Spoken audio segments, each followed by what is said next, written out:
পুজোর সময় 24 ঘন্টা বিরতিহীনভাবে বিদ্যুৎ পরিষেবা প্রদান করবে নিগম। পুজোর জন্য বাতিল করা হয়েছে কর্মীদের ছুটি। সোমবার সাংবাদিক সম্মেলন করে বলেন মন্ত্রী রতনলাল নাথ।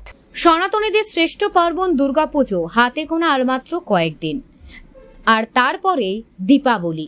শারদ উৎসবের সনাতনীদের এই শ্রেষ্ঠ পার্বণগুলোতে 28 ঘন্টা বিরতিহীন বিদ্যুৎ পরিষেবা প্রদান করবে নিগম। পুজোর সময় বাতিল করা হয়েছে কর্মীদের ছুটি। ইতিমধ্যে তার প্রস্তুতি নেওয়া হয়েছে রাজ্যের বিভিন্ন স্থানের বিদ্যুৎ লাইনের জঙ্গল কাটা থেকে শুরু করে এলটি লাইন, 33 কেবি লাইন সারাই করা থেকে শুরু করে ট্রান্সফরমার মেরামত করা হয়েছে।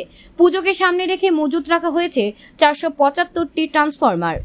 সোমবার এক সাংবাদিক সম্মেলন করে একথা বলার পাশাপাশি পুজোর সময় 24 ঘন্টা বিদ্যুৎ পরিষেবা প্রদানের বার্তা দিলেন দপ্তরের মন্ত্রী রতনলাল নাথ।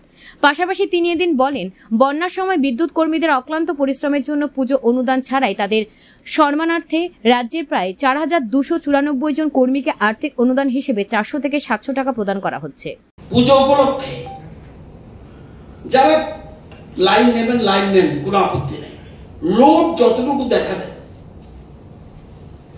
সাফিসিয়েন্ট আমাদের বিদ্যুতের ব্যবস্থা আছে, কিন্তু পারমিশন নিয়ে লোড নিলেন, দেখা গেল লোডটা বেশি নিচ্ছেন, তাহলে কিন্তু সমস্যা দেখা দিবে।